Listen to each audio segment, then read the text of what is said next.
Mobile জমা। সম্পত্তি বিবাদ সংক্রান্ত মামলায় নয়া মোড়, ফের বিচারপতি অমৃতা সিনহার স্বামীকে তলব করা হয়েছে। সম্পত্তি বিবাদ সংক্রান্ত মামলায় নয়া মোড়, ফের বিচারপতি অমৃতা সিনহার স্বামীকে তলব করা হয়েছে এবং সোমবার মোবাইল বাজেয়াপ্ত করতে চায় সিআইডি। অর্ণব আমাদের সঙ্গে রয়েছেন, অর্ণবের কাছে একটু যাব। অর্ণব, চাপ বাড়িয়ে এবার মোবাইল জমানোর নির্দেশ।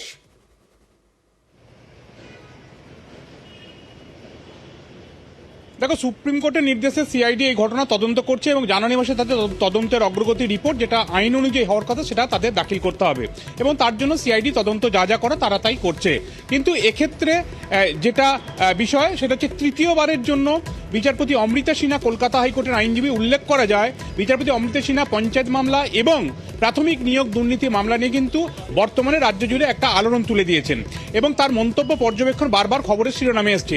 সেই বিচারপতি অমৃতা সিনহার স্বামী, যিনি পেশায় একজন আইনজীবী, এই আইনজীবী স্বামীকে 1 ডিসেম্বর 3.5 ঘন্টা জিজ্ঞাসাবাদ, তারপর তাকে 16 ডিসেম্বর গতকাল দুপুর 2:04 থেকে রাত 11:05 পর্যন্ত তাকে জিজ্ঞাসাবাদ করে সিআইডি ভবনে সিআইডির অফিসাররা। শুধু সেখানেই নয়, তাকে আবার তৃতীয়বারের জন্য নোটিশ দেওয়া হয়েছে এবং সেটা খুব সিগনিফিকেন্টলি 22 ডিসেম্বর, 20 ডিসেম্বর প্রাথমিক নিয়োগ দুর্নীতি মামলা শুনানির ঠিক 2 দিন পর। এবং এই পুরো বিষয়টার মধ্যে প্রাথমিক নিয়োগ দুর্নীতি মামলা যারা করছেন, যারা প্রথম দিন থেকে রয়েছেন এই মামলার সঙ্গে, তারা কোথাও একটা ষড়যন্ত্রের গন্ধ পাচ্ছেন, বিচার প্রক্রিয়া প্রভাব খাটানোর একটা গন্ধ খুঁজে পাচ্ছেন, সেটা অন্য বিষয়। কিন্তু সিআইডি সম্ভবত তদন্ত এমন কিছু খুঁজে পেয়েছে, তা হয়তো তারা তৃতীয়বারের জন্য তাকে নোটিশ দিচ্ছে। শুধু তাই নয়, কাল সোমবার বিচারপতির স্বামীর যে মোবাইল, সেটাও সিআইডি বাজেয়াপ্ত করতে চায়, মোবাইল জমা করতে বলা হয়েছে সিআইডি ভবনে।